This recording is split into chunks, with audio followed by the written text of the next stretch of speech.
এই মুহূর্তে রাজধানীর আসাদ গেটে আছেন রিপোর্টার তোফাজ্জল হোসেন, যাচ্ছি তার কাছে। দেশে জ্বালানি তেলের সংকট না থাকলেও মধ্যপ্রাচ্যের যুদ্ধের আতঙ্কের কারণে অনেকেই জ্বালানি তেল সংগ্রহের জন্য পাম্পগুলোতে ভিড় করছেন সকাল থেকেই। সকাল থেকেই এই ভিড়ের কারণে দেখা গেছে অনেক তীব্র যানজট তৈরি হচ্ছে বিভিন্ন পাম্প এলাকাতে, এবং একই সঙ্গে এই ভিড় করার কারণে অনেক সময় দেখা যাচ্ছে তেল যারা সংগ্রহ করতে আসছেন তাদের সঙ্গে পাম্প মালিকদের সঙ্গে বাকবিতণ্ডারও সৃষ্টি হচ্ছে। অন্যদিকে কৃত্রিম সংকট এড়ানোর জন্য দেশে যেহেতু জ্বালানি তেলের সংকট নেই, সেক্ষেত্রে মানুষ যখন হুমড়ি খেয়ে পড়ছে জ্বালানি তেল সংগ্রহের জন্য, তখন কৃত্রিম সংকট এড়ানোর জন্য সরকার রেশনিং সিস্টেম চালু করেছে গতকাল শুক্রবার থেকেই।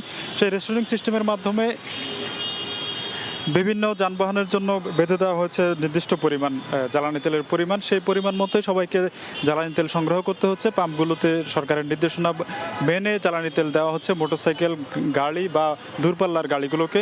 সেক্ষেত্রে হচ্ছে অনেক সময় দেখা যাচ্ছে চালকরা একটু বেশি পরিমাণ জ্বালানি তেল চাইছেন এবং তাদের চাহিদার কথা বলছেন। অনেক সময় দেখা যাচ্ছে ব্যক্তিগত গাড়ির মালিকরা তারা ঢাকা থেকে দূর দূরান্তে যাওয়ার কথা বলছেন এবং বাড়তি পরিমাণ জ্বালানি তেল দাবি করছেন, কিন্তু যখন পাম্প মালিকরা সেটি দিচ্ছেন না বা পাম্পের কর্মীরা সেটি দিচ্ছেন না, তখন তাদের সঙ্গে বাকবিতণ্ডার মতো ঘটনা আমরা সকাল থেকে ঘটতে দেখেছি। এছাড়া পাম্প এলাকা থেকে অন্তত 5-6 কিলোমিটার পর্যন্ত দূরত্বে দেখা যায় যে গাড়ির সারি রয়েছে, যে সারিতে ঘন্টার পর ঘন্টা অপেক্ষা করতে হচ্ছে চালকদের।